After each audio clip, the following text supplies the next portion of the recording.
Welcome to the second module of the Structured Interview Training. In this training, we will cover behavioral note-taking and various candidate questioning techniques. You were already introduced to some general best practices for conducting effective interviews. As we discussed, learning to prepare for and conduct an effective interview is a critical skill to learn and practice, especially when hoping to gather valuable information about a candidate's fit and skills for the role. In the first module, you learned about methods of conducting an effective structured interview. In this module, you will learn about strategies for behavioral note-taking to ensure that the interview is documented in a comprehensive and objective way. You will also learn about proper questioning techniques and when it's appropriate to ask probing or follow-up questions. These skills aren't widely known, but with some practice, all hiring managers can become skilled behavioral note-takers. To begin, let's talk about what behavioral note-taking is and why it's important. Behavioral note-taking emphasizes recording information on the actions, rationale, and behaviors of the candidate's responses to the interview questions. It does not include evaluative information like first impressions of the candidate or whether the candidate is a good fit for the organization. This type of note-taking only focuses on behaviors and statements made by the candidate. It does not include any opinions of the interviewer.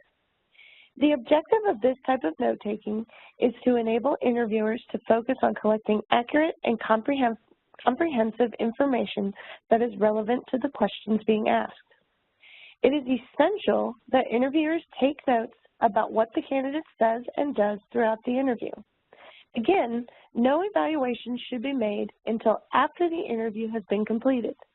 This ensures candidates are evaluated based on all of their relevant competencies and that the evaluations are not overly influenced by the interviewer's first impression. Research shows that first impressions often predict the outcomes of interview ratings. However, research also shows that first impressions have almost no relationship with job performance. This means first impressions of candidates are virtually useless for the purpose of hiring the best talent for your organization. This is why it is important to hold on making evaluations of a candidate until all relevant information has been gathered and can be looked at objectively. Before we talk about effective note-taking techniques, let's first understand more about the format of the interview questions and the type of information you'll be taking notes on. The structured interview uses behavioral interview questions. These types of questions have a situation, behavior, response format. This means that the candidate will be asked to provide information on the situation, their behavior or action with regard to the situation, and the outcome of their behavior. In this example, tell me about a time when you had to adapt your own style to work effectively with others in a team. The question is attempting to get an answer regarding the situation. The prompts, how did you approach this, and what did you do to build team spirit, get at the behavior or actions. What was the outcome? Prompts the candidate to explain the outcome of the situation and their actions. You'll be taking notes on each of these. Some of the advantages of behavioral note-taking include ensuring observations are objective rather than based on impressions or opinions. This is important for avoiding common rater biases, which we will discuss in the next module. If the interview is legally challenged, it is easier to defend interview ratings based on documented, observable behaviors rather than judgments. This way, you have facts to base your hiring decisions on rather than subjective opinions. It encourages recording of information in a manner that minimizes bias and irrelevant information. Some of the consequences of improper note-taking include failure to remember what candidates say or do in order for the interviewer to make accurate ratings, loss of important job-relevant information that would be useful to rate candidates, and it increases the reliance on general impressions of candidates rather than actual behaviors, lowering the usefulness of the interview. If you cannot remember what the candidate said, you're more likely to base your ratings on general impressions of the candidate, which we've already mentioned has virtually no relationship to performance on the job. The behavioral note-taking technique is designed to keep panel members from forming inaccurate judgments that are not based on the rating criteria. It is important for interviewers to keep an open mind in order to come up with appropriate follow-up questions.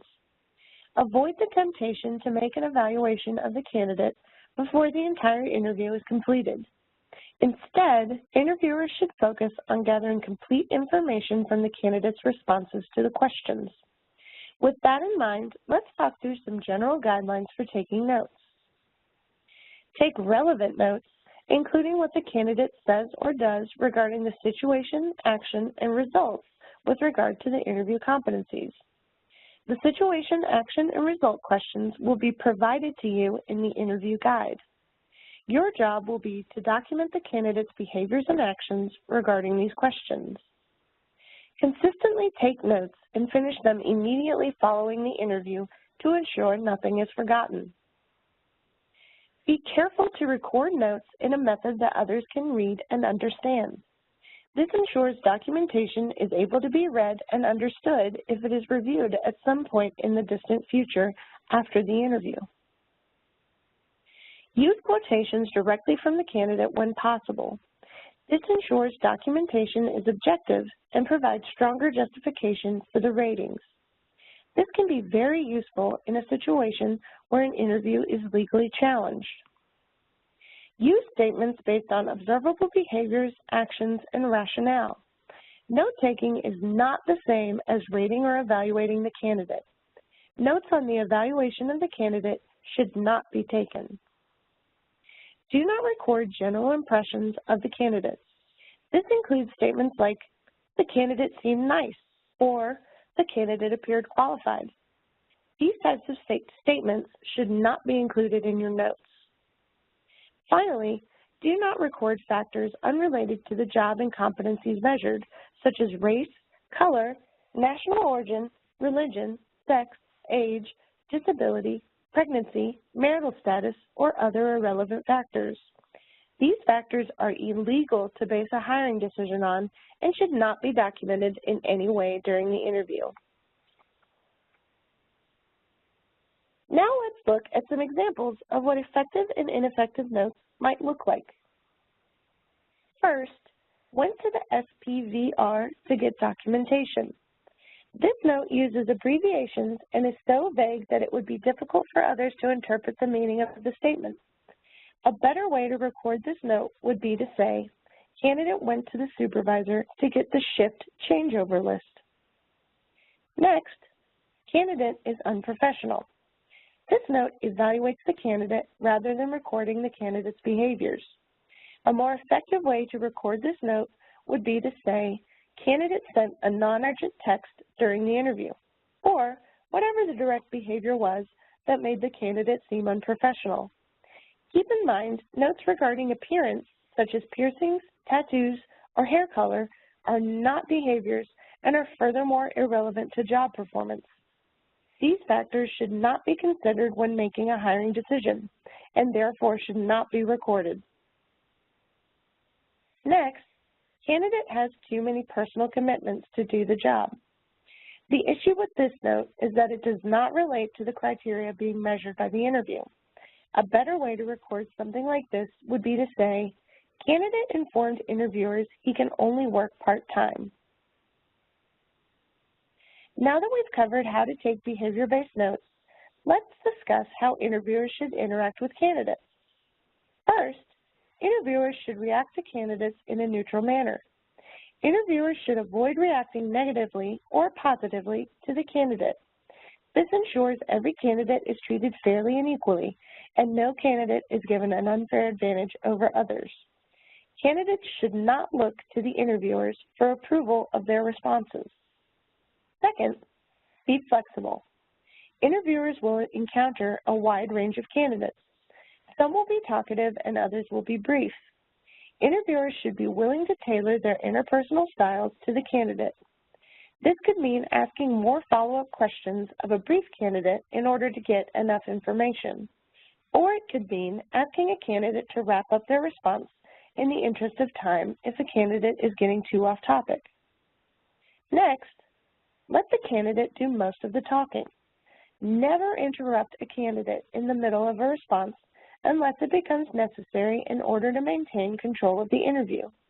This should only be necessary in the case of a candidate who veers off topic or is overly wordy, including many unnecessary details in their responses.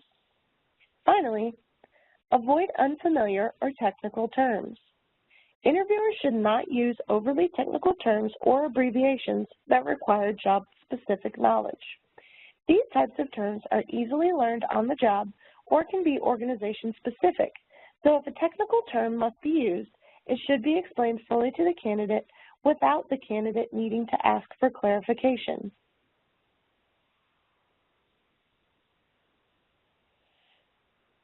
Now let's talk about some issues you may encounter when trying to maintain control of the interview.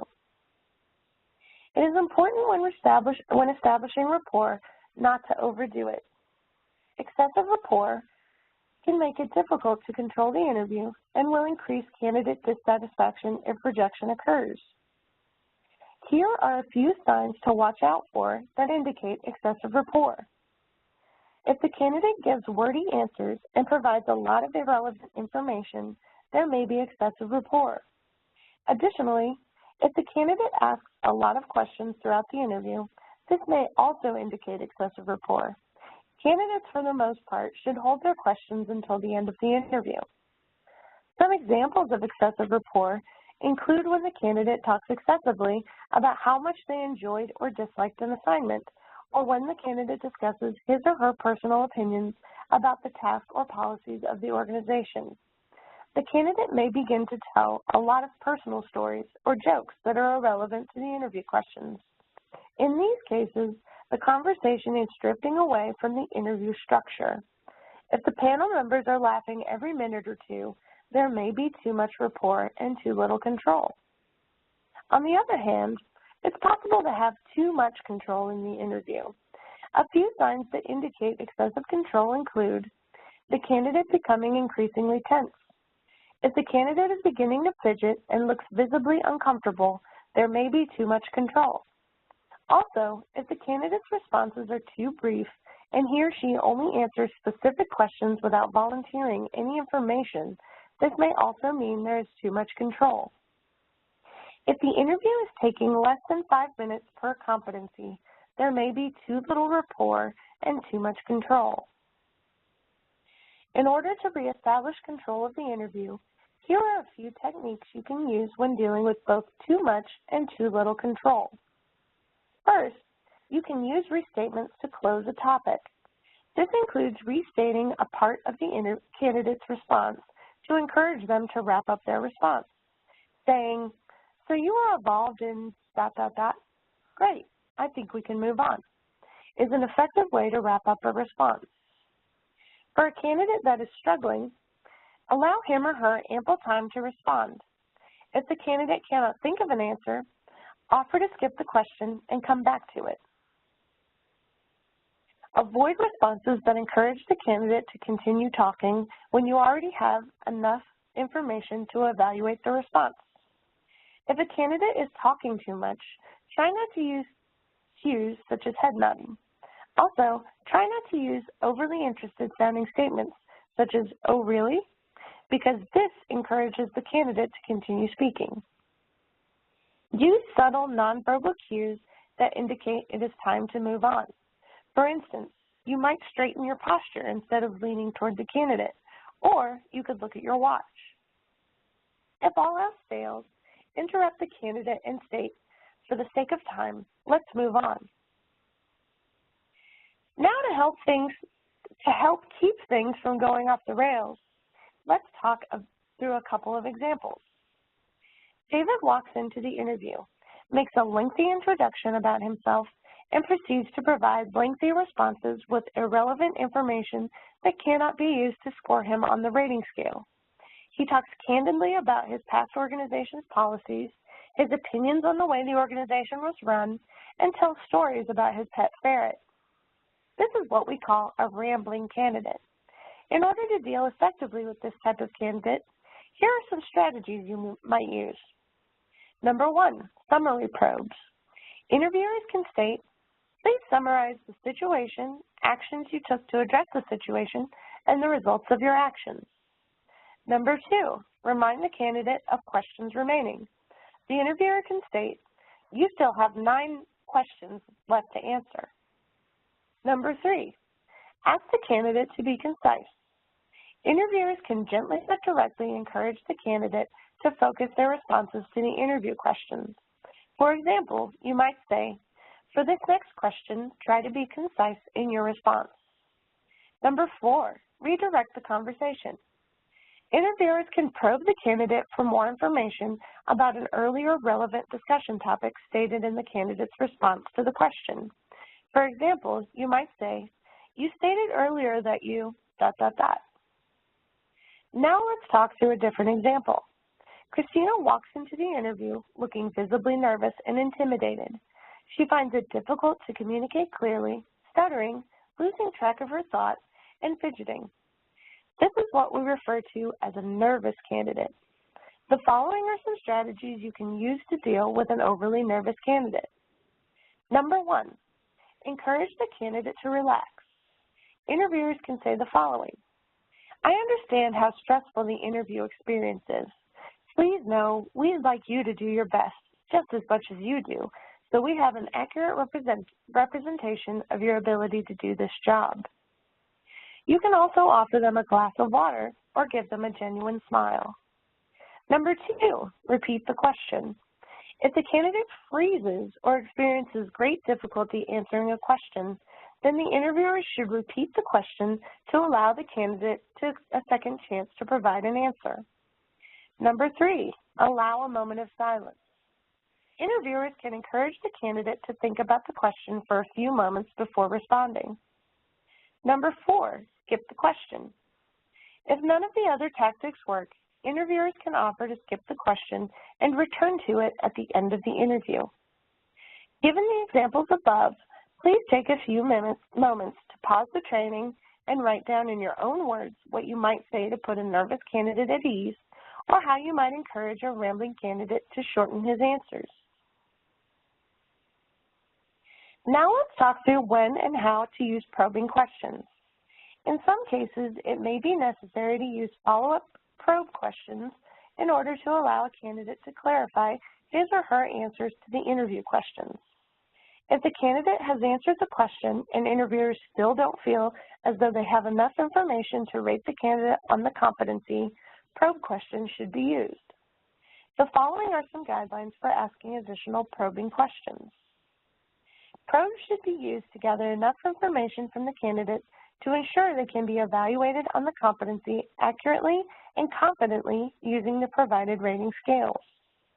Interviewers should begin with the provided probes in the rating sheet. Some examples include, why was this necessary? What did you do? And what was the outcome? If the candidate provides a complete response to the interview question, there is no need to ask follow-up questions or probes. However, should additional probes become necessary to clarify a candidate's response, interviewers may ask their own additional probes. These probes should address the specific situations and behaviors of the candidate. Keep in mind, these probes should not deviate from the interview questions provided in the guide. They are only intended to clarify candidate responses to the predetermined interview questions. Follow-up probes are not meant to gather new information that would otherwise not be part of the interview. Let's take a look at some examples of when probes might be necessary and what type of probes might work best. If a candidate states, I worked efficiently to make sure the task was completed, the candidate did not describe what specific behaviors or actions they did that demonstrated working efficiently. Some effective probes for this candidate might include, what actions did you take to make sure the task was complete? Or simply, what did you do? If the candidate were to say, we developed standard operating procedures to address the issue, then the candidate did not describe what his or her individual role or contribution was in this situation. An effective probe in this scenario might be, what was your role in the development of the procedures? If the candidate states, we were able to successfully manage the problem, the candidate's response is not specific enough to determine the quality of his or her actions. An effective probe in this scenario may be to say, what steps did you take to manage the problem, or simply, what steps did you take?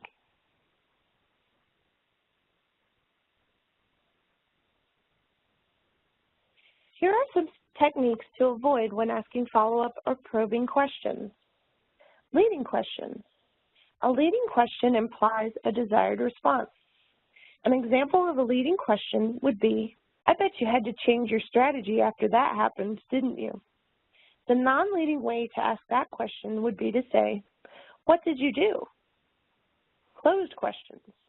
A closed question enables a candidate to provide a yes or no response. An example of a closed question would be, did you play a major role in developing the plan? A more open way to ask that question would be to say, what was your role in developing the plan? Multiple questions. Multiple questions ask a candidate for more than one response at a time. An example of multiple questions would be to ask, how did you learn of the problem, how did you address it, and what was the outcome? All at once. Instead, the interviewer should state each of these as a single question. How did you learn of the problem? Allow the candidate to respond. How did you address it? Allow the candidate to respond. What was the outcome? Allow the candidate to respond. Some additional questioning techniques to avoid include confrontational questions. A confrontational question is phrased in such a way that puts the candidate on the defensive. An example of a confrontational question might be, why didn't you just talk to him? A non-confrontational example would be, how did you handle this individual? Or, what did you say or do in response to this individual? Finally, personal questions. Personal questions ask a candidate about his or her personal beliefs, opinions, or philosophies. An example of a personal question might be, what do you believe is the best way to deal with interpersonal conflict? A more non-personal way to ask about interpersonal conflict would be to say, how did you deal with a breakdown of interpersonal relations in your work group? This concludes our training on behavioral note-taking, questioning techniques, and how to ask follow-up and probing questions. Please refer to the additional training modules for more information on structured interviews and evaluating the candidate. If you would like additional resources, please reach out to your talent acquisition team.